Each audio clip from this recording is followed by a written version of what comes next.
Bismillahirrahmanirrahim. Assalamualaikum warahmatullahi wabarakatuh.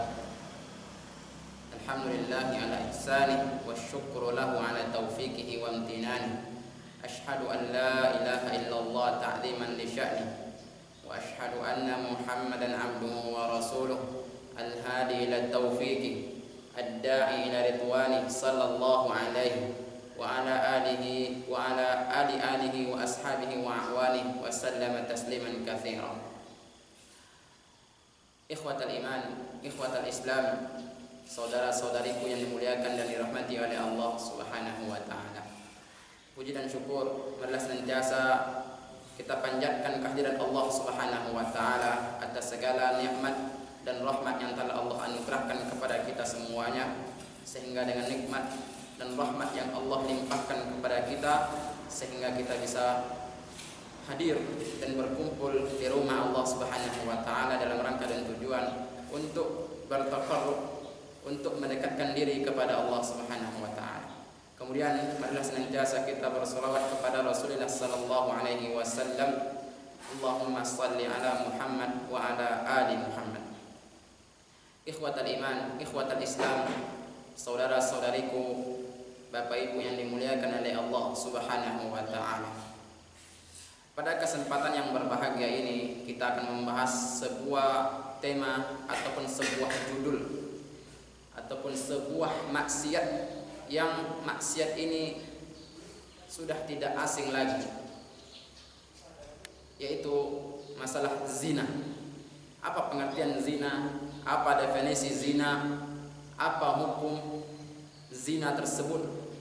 Bagaimana hukuman bagi para pezina, dan apa efek dan bahaya yang akan ditimbulkan dari zina tersebut. Zina artinya adalah melakukan hubungan intim, melakukan hubungan seksual antara laki-laki dan perempuan yang tidak ada ataupun tidak dalam ikatan pernikahan yang sah. Semua kita tahu akan hal ini. Semua kita mengerti akan hal ini. Zina hukumnya adalah haram berdasarkan Al-Quran, berdasarkan hadis Nabi SAW, berdasarkan ijma' para ulama. Semua dalil-dalil, bahkan secara akal kita saja, hukum zina adalah haram. Dalam surah Al-Isra ayat 32 Allah Subhanahu wa taala berfirman, "Wala taqrabuz zina innahu kana fahishatan wa sa'a sabila." Janganlah kalian mendekati zina, kata Allah. Sesungguhnya zina itu merupakan perbuatan yang keji dan sejelek-jelek jalan. Ini ayat menjelaskan tentang keharaman berzina. Dan zina termasuk dosa besar. Zina termasuk al-kabair. Dalam sebuah hadis Nabi sallallahu alaihi wasallam bersabda, "Ma min dzanbin ba'da syirki a'zamu indallah min nutfatin allati wada'aha rajulun fi rahimin la yahillu lah." Tidak ada dosa besar setelah syirik di sisi Allah Subhanahu wa taala kecuali nutfah yang diletakkan oleh laki-laki di rahim wanita yang tidak halal baginya. Ini hadis yang menjelaskan kepada kita semua bahwa zina termasuk dosa besar. Dan bahkan kalau kita tadabburi hadis Nabi sallallahu alaihi wasallam yang mulia ini, Nabi sallallahu alaihi wasallam meletakkan bahwa zina merupakan dosa besar yang kedua setelah syirik. Coba kita bayangkan, coba kita perhatikan.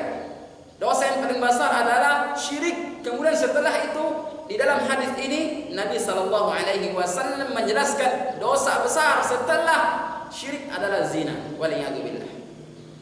Kaum muslimin wal muslimat azani Allah wa iyyakum jami'an. Zina merupakan sebuah dosa, sebuah maksiat yang sudah tidak asing lagi. Yang sudah tidak asing lagi bagi kita semua. Dulu 10 tahun yang lalu, 20 tahun yang lalu, zina ini dilakukan itu di perkotaan, di kota-kota besar, di Jakarta, di Bandung, di Yogyakarta, di Pekanbaru. Ini merupakan semuanya perkotaan, kota-kota besar. Tetapi hari ini kita lihat zina dilakukan di desa, zina dilakukan di tempat-tempat yang sangat sepi, zina dilakukan di pedalaman, zina dilakukan di perkampungan, bahkan di komplek-komplek. Sudah terjadi yang namanya az-zina, sudah terjadi yang namanya perzinahan. Dulu zina ini dilakukan di negara-negara kafir, di negara-negara barat. Tetapi hari ini kita lihat zina dilakukan di negara-negara muslim juga. Bahkan Indonesia yang merupakan mayoritas penduduknya beragama Islam, itu terjadi perzinahan. Marak, sering dan sering kita jumpai terjadinya perzinahan di negara yang kita cintai ini. Zina merupakan sebuah dosa. Zina merupakan sebuah maksiat yang dilakukan hampir oleh semua usia dan semua kalangan. Tua, muda, laki-laki, perempuan, orang berilmu, orang bodoh, orang intelektual, orang cendekiawan, orang yang kaya, orang miskin, ada yang melakukan yang namanya perzinahan ini. Coba kita bayangkan, coba kita perhatikan. Dan bahkan yang sangat menyedihkan adalah anak-anak kita yang masih usia belia, yang masih duduk di bangku SMP, yang masih duduk di bangku SMA, yang mereka harusnya mengejar cita-cita mereka, justru sudah melakukan perbuatan keji tersebut. Waliyahulillah. Zina merupakan sebuah dosa, sebuah maksiat yang disepelekan oleh sebagian orang. Bahkan coba kita lihat, orang-orang yang berzina itu tidak ada rasa malu kepada Allah Subhanahu wa taala. Tidak ada rasa malu di manusia. Dulu kalau orang berzina malu. Malu kepada orang, tidak berani keluar, malu kepada tetangga, malu kepada sanak famili. Tapi hari ini kita lihat orang-orang yang berzina pada malam hari, seakan-akan siangnya, seakan-akan paginya mereka itu sebagai pahlawan, yang tidak ada rasa malu lagi, yang tidak ada rasa malu. Ini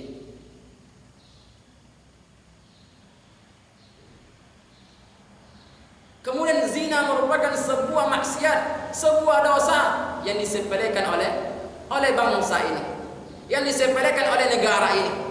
Coba kita lihat hukuman yang diperuntukkan bagi pezina. Kita bandingkan dengan hukum Al-Quran, kita bandingkan dengan hukum yang ditetapkan oleh Allah Subhanahu wa taala. Kita lihat di Indonesia orang yang berzina hukumannya tidak separah orang yang mengkonsumsi narkoba atau memperjualbelikan narkoba, tidak sebanding. Orang yang berzina hukumannya tidak sebanding dengan orang yang korupsi. Korupsi dihukum dengan besar-besaran, narkoba juga seperti itu. Tapi zina, apalagi zina ini dilakukan dengan cara suka sama suka, ridho sama ridho. Padahal apa kata Allah Subhanahu wa taala dalam Al-Qur'an? Az-zaniyatu waz-zani fajlidu kulla wahidin minhuma mi'ata jaldah. Pezina perempuan, pezina laki-laki yang belum menikah, yang masih bujang, yang masih gadis, mereka itu berzina, maka hukumannya adalah dicambuk, diderah, dijilid sebanyak 100 kali dan diasingkan selama 1 tahun. Apabila laki-laki perempuan yang sudah menikah, sudah punya istri, sudah punya suami, ataupun pernah menikah, berzina, maka hukumannya adalah dirajam, dilempar dengan batu sampai mati. Coba kita lihat hukuman Al-Quran, hukum yang telah Allah Subhanahu wa taala tetapkan bagi pelaku zina, bagi pezina. Di Indonesia hanya diinterogasi, hanya diberikan pemahaman, terus pulang. Ini yang terjadi di negara kita. Makanya saya katakan ini merupakan sebuah maksiat, ini merupakan sebuah dosa yang sudah disepelekan oleh sebagian besar orang. Mulai dari atas sampai ke bawah itu menyepelekan, menyederhanakan yang namanya zina ini, sehingga dipandang sebelah mata. Padahal akibat, efek dan bahaya yang ditimbulkan dari zina ini begitu besar.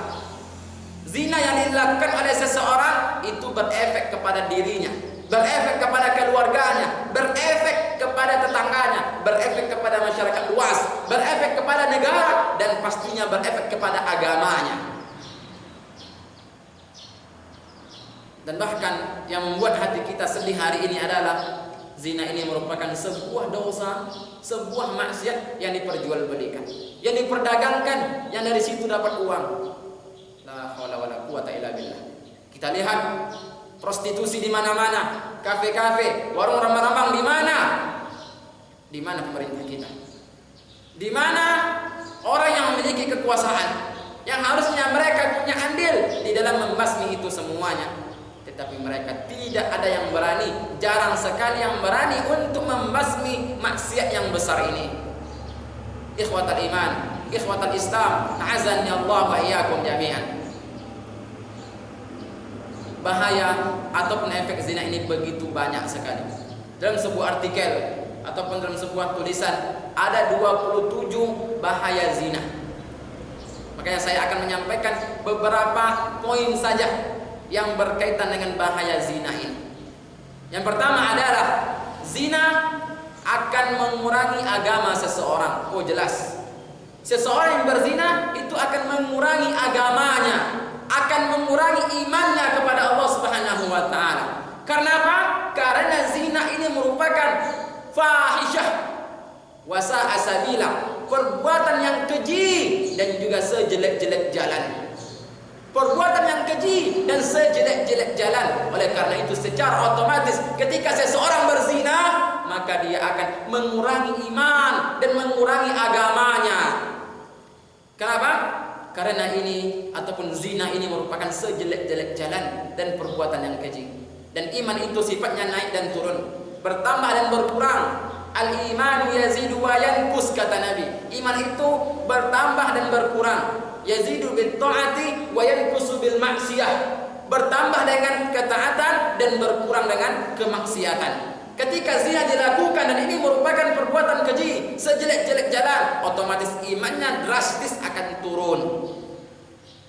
Apalagi zina sudah dilakukan berkali-kali, seakan-akan ini menjadi kebutuhan. Berzina dengan banyak lelaki, berzina dengan banyak wanita. Waliyadu billah. Ini yang pertama. Bahaya zina, bahwa zina ini akan mengurangi iman seseorang, akan mengurangi agama seseorang. Yang kedua, merusak harga diri dan wibawanya. Merusak harga diri dan wibawanya, baik di depan manusia, apalagi di hadapan Allah Subhanahu wa taala. Orang yang berzina akan dianggap hina, akan dipandang sebelah mata. Orang tidak percaya, orang berzina, dia berzina. Ini di hadapan manusia, apalagi di hadapan Allah Subhanahu wa taala. Allah akan lebih menghinakannya. Allah akan lebih tidak percaya kepada orang-orang yang berbuat zina. Secara otomatis zina yang dilakukan oleh seseorang itu akan membuat harga dirinya rusak dan wibawanya rusak, baik di hadapan makhluk apalagi di hadapan Allah Subhanahu wa taala. Yang ketiga, bahaya zina adalah zina itu akan mendatangkan murka Allah, akan mendatangkan amarah Allah Subhanahu wa taala. Dalam sebuah hadis Nabi sallallahu alaihi wasallam bersabda, "Salasatun la yukallimuhum Allah yaumal qiyamah wa la yuzakkihim wa la yanzuru ilaihim, syaikhun zanin wa malikun zalim wa a'ilun mustakbir."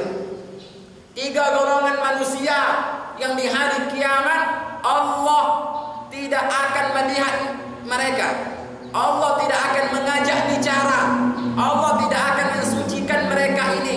Golongan yang pertama adalah lelaki tua, orang-orang tua yang suka berzina. Yang kedua adalah pemimpin yang zalim. Yang ketiga adalah orang miskin yang sombong. Ikhwatal iman, ikhwatal Islam, orang yang berzina akan mendatangkan murka Allah. Coba kita lihat tadi, orang yang berzina Allah tidak akan ngajak bicara. Coba, bagaimana kondisi kita di hari kiamat? Bagaimana kondisi orang-orang yang berzina? yang Allah tidak ajak bicara. Kita berkumpul saja di sebuah perkumpulan, orang berbicara semuanya. Kita nggak ada kawan bicara, kita akan sedih. Kita merasa terpojokkan. Apalagi nanti di akhirat, yang mana manusia-manusia yang lain diajak oleh Allah bicara, tapi orang yang berzina tidak diajak bicara oleh Allah. Ini sangat menyedihkan, sangat terpojokkan. Ini hati-hati kepada para pezina.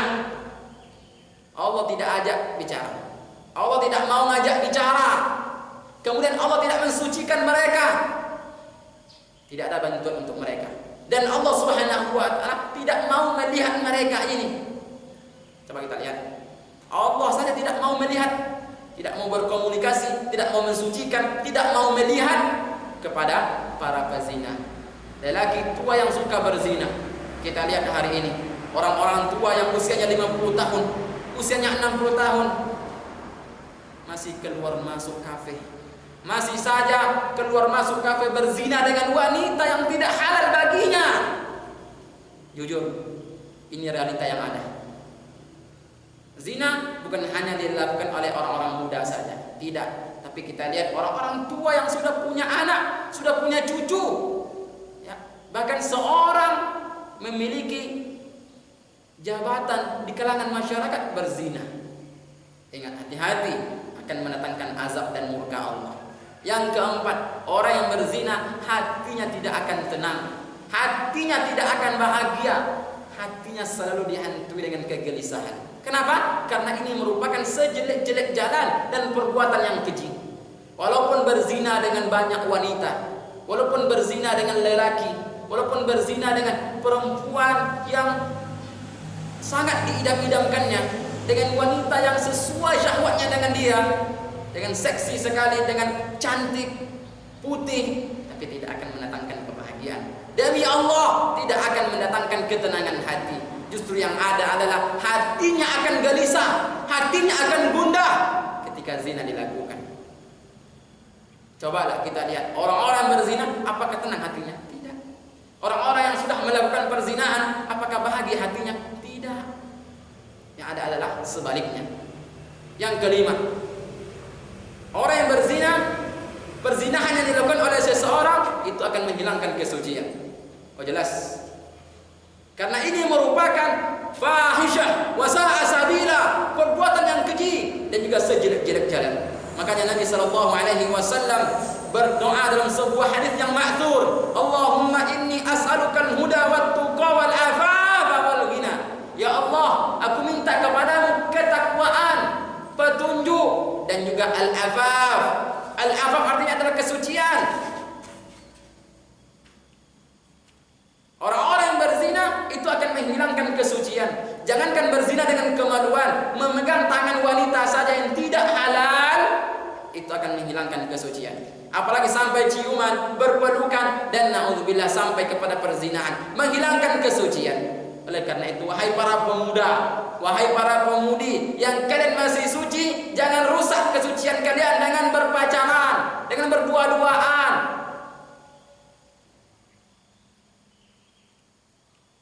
Selanjutnya, bahaya dari zina adalah zina akan menzalimi keluarga.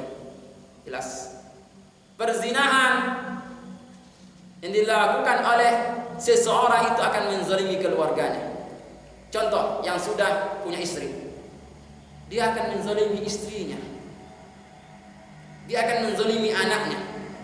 Dia tidak akan perhatian dengan kondisi istri dan kondisi anak. Banyak seperti itu. Berzina dengan perempuan lain, dengan wanita lain, anak terbengkalai, pendidikan anak tidak diperhatikan, ya. Nafkah istri diabaikan, rumah tidak dibersihkan, tidak dilihat lagi kondisi keluarga, dan bahkan ada yang menceraikan istrinya karena perzinahan yang dia lakukan dengan wanita yang lain, dan bahkan ada yang menampar istrinya, memukul istrinya, bahkan ada yang membunuh istrinya setelah berzina dengan wanita lain. Ini karena apa? Karena tadi zina merupakan sejelek-jelek jalan. Hati tidak akan tenang dan akan mendorong pelaku zina ini menzalimi orang lain, menzalimi keluarganya, terutama menzalimi istri dan menzalimi anak-anaknya. Ini realita yang ada. Bahaya zina selanjutnya, zina akan mendatangkan penyakit yang berbahaya. wabah yang berbahaya, virus yang sangat berbahaya yang saat ini tidak ada obatnya, yaitu penyakit HIV dan juga penyakit AIDS. Orang-orang yang berzina itu rentan terkena penyakit ini, rentan terkena penyakit HIV dan penyakit AIDS yang mereka lakukan hubungan seksual tidak dengan pasangan yang sah di dalam pernikahan yang sah. Dan saat ini tidak ada obatnya. Selanjutnya bahaya zina adalah zina akan merusak nasab. Oh jelas.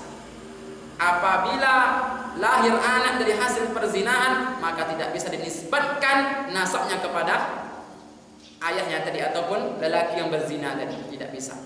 Inilah menzolimi anak lagi, karena ini merusak nasab. Dan yang terakhir, zina akan membuka peluang bagi keluarga yang lain untuk berzina juga. Contoh, apabila ayah berzina, bisa jadi anaknya berzina juga.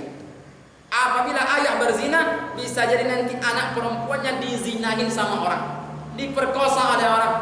Apabila seorang ayah berzina, bisa jadi nanti istrinya juga berzina ataupun istrinya diperkosa oleh laki lain. Apa kata pepatah Arab? Kama tadinu tudan.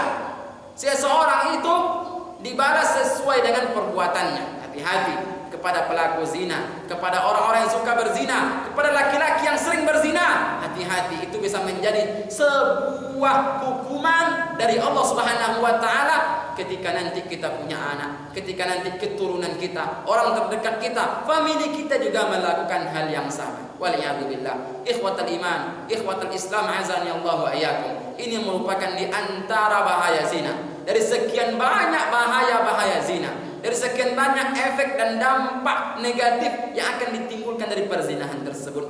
Oleh karena itu, mulai saat ini, apa kata Allah tadi? Wala taqrabuz zina innahu kana fahisyatan wa sa'a sabila. Janganlah kalian mendekati zina, kata Allah. Mulai saat ini, tutup semua pintu, tutup semua celah, tutup semua jalan yang menuju, yang menjurus kepada perzinahan. Semua sarana-sarana yang menjurus, yang menuju kepada perzinahan di stop. Demi Allah, sekarang kita hidup di zaman yang begitu banyak fitnah, yang semua jalan-jalan, sarana menuju perzinahan itu sudah di depan mata kita. Di antara sarana yang menjurus kepada perzinahan adalah dengan kemajuan teknologi, dengan kemajuan dan canggihnya teknologi zaman sekarang. Handphone, Android, internet, yang semuanya begitu mudah untuk mendapatkan gambar-gambar porno, begitu mudah untuk melihat video-video porno, tayangan-tayangan porno, film-film porno, melihat wanita di handphone tersebut yang tidak menutup aurat, yang itu semuanya akan menaikkan syahwat, akan membuat syahwat dan libido seseorang naik, dan itu akan menjurus kepada perzinahan. Kita lihat anak-anak SD sudah pandai melihat itu. Anak-anak SD, anak-anak SMP sudah pandai melihat hal-hal yang semacam itu. Karena apa? Karena majunya teknologi, karena canggihnya teknologi. Silahkan kita memiliki handphone, silahkan kita memiliki Android, tetapi gunakanlah untuk hal-hal yang positif. Jangan gunakan untuk hal-hal yang negatif. Kemudian sebab terjadinya perzinahan adalah dengan ikhtilat, bercampur baur laki-laki dan perempuan. Diminimalisir, dijauhilah segala sesuatu yang ada unsur ikhtilat, bercampurnya laki-laki perempuan, baik di tempat kerja, di kantor, di tempat pertemuan dan lain sebagainya, karena nanti akan menimbulkan yang namanya syahwat, fitnah, dan itu akan menuju kepada perzinahan. Kemudian al-khalwah, berdua-duaan, berpacaran laki-laki dan perempuan, yang itu juga menjurus kepada perzinahan. Kemudian mata, pandangan, yang sering duduk-duduk di pinggir jalan, melihat wanita yang rambutnya terurai, melihat betisnya yang tersingkap. Apalagi sekarang wanita sudah keluar, tidak ada bedanya laki-laki dan perempuan. Nah, hai para laki-laki, kalau kita tidak ghaddul basar, kalau kita tidak tundukkan pandangan, yang mana an-nadratu sahmun min sihami iblis, mata ini merupakan tombak dari tombaknya iblis. Semua wanita yang tidak halal itu semuanya